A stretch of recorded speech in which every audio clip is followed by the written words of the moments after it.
idea and should be applied to pretty much everybody. We've got so many folks who are active in their neighborhoods, active in their churches, in their It doesn't get any better than PTOs. That's democracy in its truest form. There's an energy that comes out of working together. Government as it should be, or government by the people. One of the detractions of working in local government is that you can actually see something happening at times.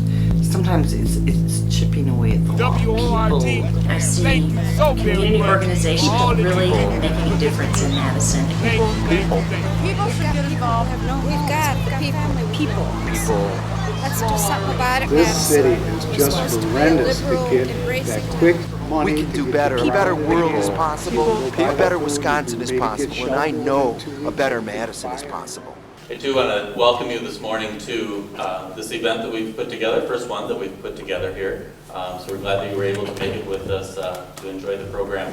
About 9 months ago, a number of my reps were coming to me and saying things like, people aren't buying advertising anymore. They're not doing anything. They're frozen. They're scared. They don't know what to do. The economy is in such a condition that everybody's confused, and it's changing so quickly that they're paralyzed. And that was a great concern. And then I was starting to hear that as I would go to different programs or different events, talk to different people, many of you in the room here, that it was a genuine feeling of not knowing what direction to turn. It got me thinking that perhaps it might be helpful to get us together and to just brainstorm some ideas. So that's really the purpose of this event this morning. It's not that anyone here has all the answers or all the solutions, but the goal is that maybe we can walk away with one or two ideas that we can apply in our individual businesses, and we can work together to make it through these challenging times. We're happy to have all of you here this morning. You know, it's been a rough couple of months, and so this morning we're going to talk a little bit about looking up instead of looking down. You know, there was a new business that was opening, and one of the owner's friends sent flowers for the occasion. And when the flowers arrived, the owner read the card, and it said, "Rest in peace." Well, the owner was a little angry and called the florist to complain, and the florist said, "I'm really sorry for the mistake, but imagine this. Somewhere there's a funeral taking place today, and they have flowers with a note saying, 'Congratulations on your new location.'" So I guess it is a matter of half full or half empty, depending upon how you look at it, and there are some worse consequences. I want to thank our supporters this morning and those who are making this event possible: the Edgewood College, Overture Center for the Arts, Fresco Catering, Home Savings Bank, Design Craft Advertising, the Madison Central Business Improvement District, Dane Buy Local, and Business Publishing. We're going to get started with the rest of our presentation, and I'm honored to introduce to you Damon Dorsey. Damon is the director of Edgewood's Urban and Rural Economic Development Program. He's a graduate of Marquette and with an MBA from UW-Whitewater.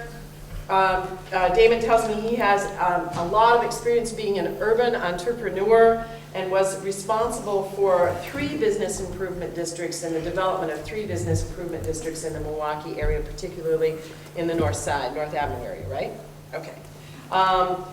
Talks about himself as being a business development expert, particularly in the area of struggling urban environments. We might be considering ourselves in that area as well, so I think Damon's going to have some very interesting information for us. So Damon, the world is really changing the way businesses in small towns and bigger cities are operating. And I'm wondering what emerging opportunities you see for businesses and how we can all as businesses position ourselves for those opportunities.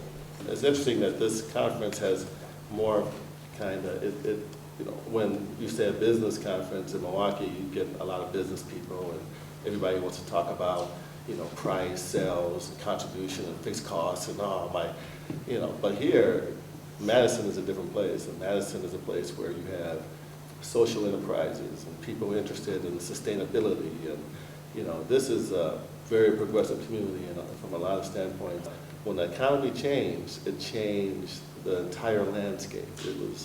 It was like, you know, you saw it coming, but you didn't realize that it was going to be that deep.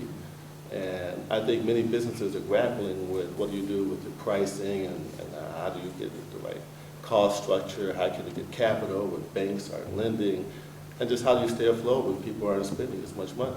I think generally in this environment, businesses tend to cut back on marketing, and I did the same thing, and I have been involved in terms of business, and I've seen other businesses do the same thing, is cut back on marketing in a time where you need to expand your marketing budgets because you want to get your message out to customers. You want to, as quickly and as forcefully as possible, brand your product because customers in this market are very choosy and they're looking for options.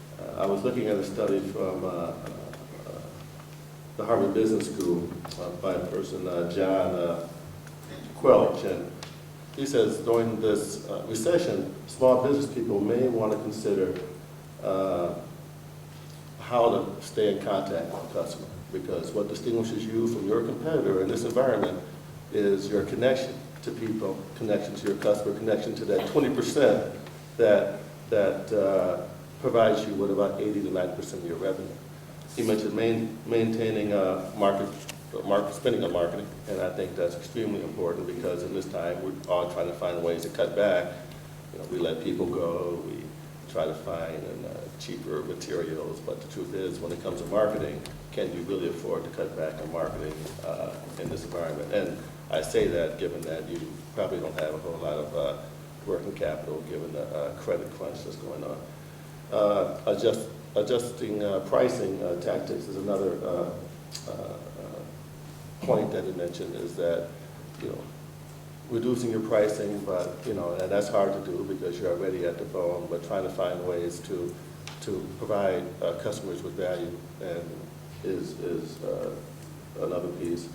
And finally, he mentions that you have to get back to your core values and spending more time with customers and really and as well with employees as well, and really pushing what your core values are.